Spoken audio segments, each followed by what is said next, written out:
l'occasion de cette double cérémonie de lancement du rapport annuel sur l'état du dialogue social au Bénin et de l'ouverture de notre deuxième session extraordinaire au titre de l'année 2019, vous transmettre les salutations chaleureuses des membres du Conseil national du dialogue social et vous faire part de leur grand intérêt pour la tenue de cette importante cérémonie. Au nom de tout le Conseil, j'adresse mes remerciements et ma reconnaissance à toutes les personnalités présentes dans cette salle du Bénin Royal Hotel ce jeudi 23 mai 2019 et qui ont bien voulu nous faire l'honneur de rehausser de leur présence la cérémonie de ce matin. Mesdames et messieurs, chers invités, le dialogue social est utile et indispensable pour l'instauration d'un état de droit au service du développement. Dans le cadre des politiques publiques visant le développement inclusif et durable, le dialogue social constitue un levier incontournable aux mains non seulement des pouvoirs publics, mais aussi des partenaires sociaux pour instaurer un climat social apaisé, empreint de confiance réciproque. Il permet d'assainir l'environnement des relations professionnelles, gage de création des conditions favorables au développement économique et social. Le Bénin, à l'instar de plusieurs pays africains en voie de développement, reste confronté à des défis majeurs dont la résolution reste en grande partie tributaire d'une situation sociale apaisée. Depuis des décennies, les relations professionnelles dans les pays d'Afrique sont marquées par des perturbations du climat social dans les secteurs publics et privés, avec comme conséquence la détérioration de la qualité des services publics, notamment dans l'éducation, le secteur de la santé et de la justice. Une contribution insuffisante de la productivité du travail et de la compétitivité des entreprises dans l'amplitude et la durabilité de la croissance économique. Cette situation, imputable au recours souvent régulier des partenaires sociaux à la confrontation plutôt qu'à la prévention et à la concertation, dans le cadre du règlement des différends collectifs les opposants au pouvoir public, compromet parfois dangereusement l'atteinte des objectifs de développement économique et social des pays africains. Face à cette situation, il est donc nécessaire d'organiser le dialogue social à l'ère des réformes institutionnelles dans nos pays.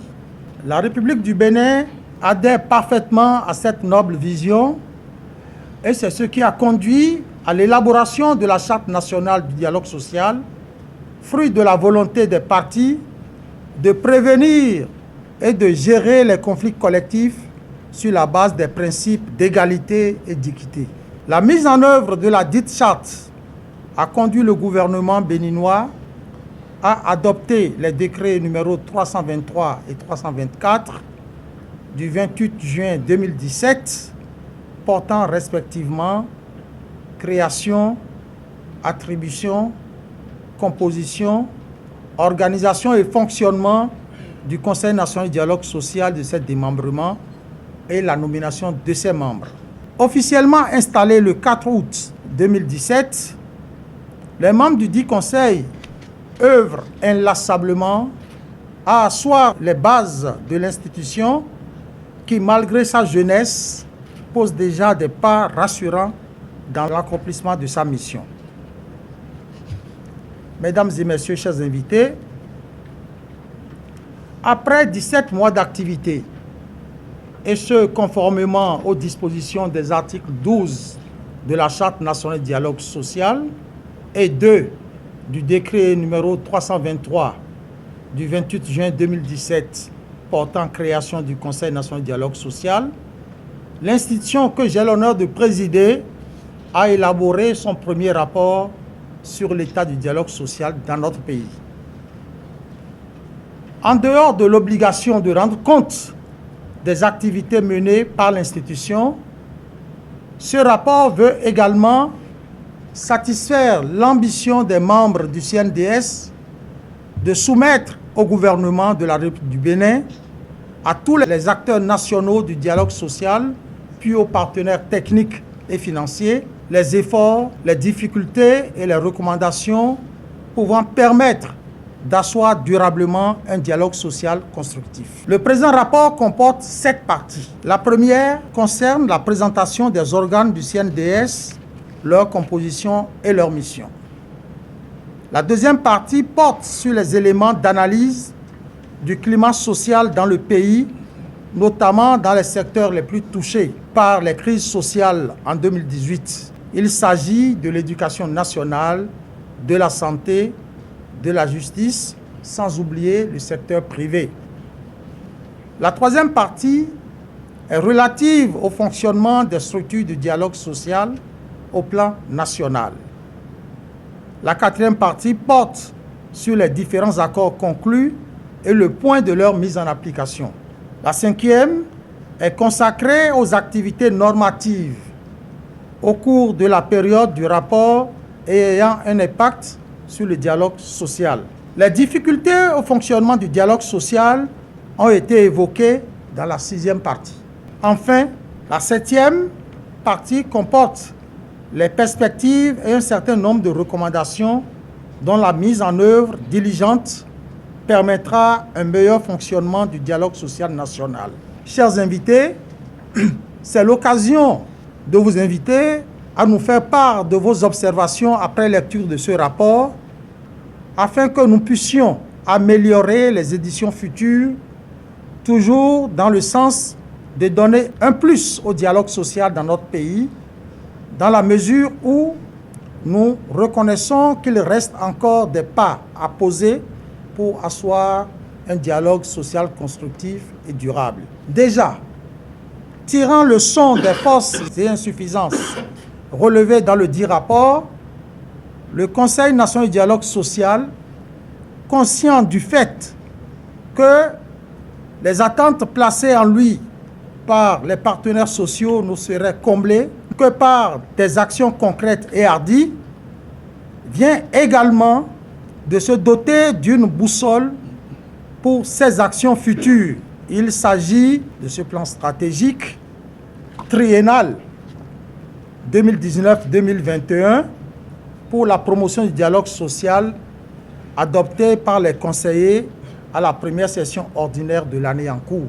Ce plan, après une analyse diagnostique de la problématique du dialogue social au Bénin, fixe les orientations, les axes, les actions et les indicateurs afin d'améliorer le cadre législatif et réglementaire, promouvoir un dialogue social inclusif, proactif et professionnel, enfin, suivre et évaluer l'impact du dialogue social sur les politiques économiques et sociales.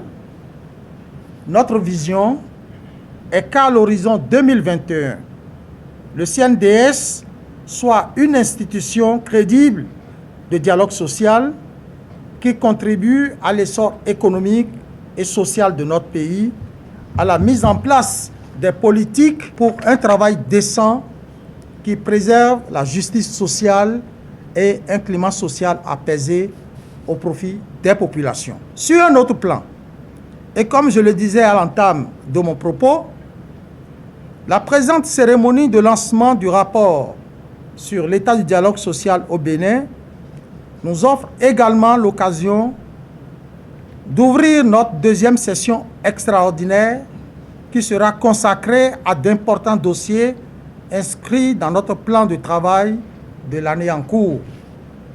Il s'agit notamment de définir les modalités d'organisation de la 3e édition des élections professionnelles attendues depuis une dizaine d'années d'une part, et boucler les préparatifs des ateliers de renforcement de capacité des acteurs nationaux du dialogue social dans les secteurs de l'enseignement et de la santé d'autre part. J'ai la ferme conviction que l'élan que nous avons pris depuis août 2017 pour faire de notre institution un précieux outil de développement aux côtés des partenaires sociaux sera conforté au jour le jour.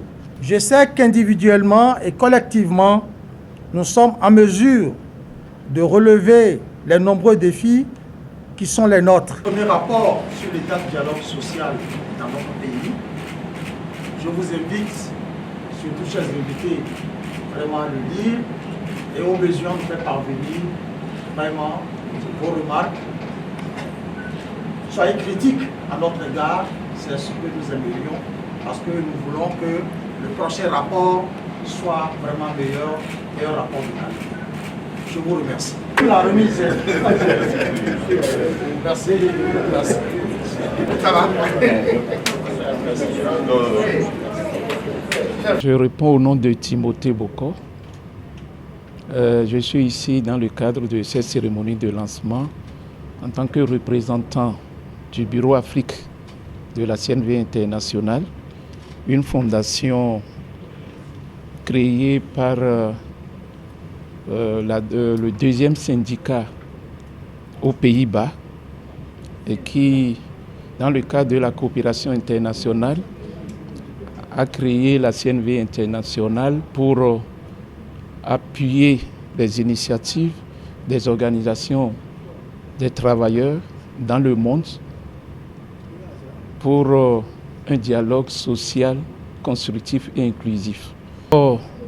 C'est une initiative et une innovation à la fois parce que, vous savez, en tant que structure tripartite, en charge de faire la promotion du dialogue social dans un pays comme le Bénin, je crois que c'est un document qui doit être très utile pour tous les acteurs, notamment qu'on soit employeur, qu'on soit gouvernement, qu'on soit travailleur, y compris même les partenaires techniques et financiers que nous sommes, parce que nous avons besoin de cet état-là pour voir le chemin parcouru par rapport à ce processus, parce que c'est un processus de dialogue social. Ça n'a jamais été un acquis définitif, mais c'est un outil qu'il faut construire en permanence.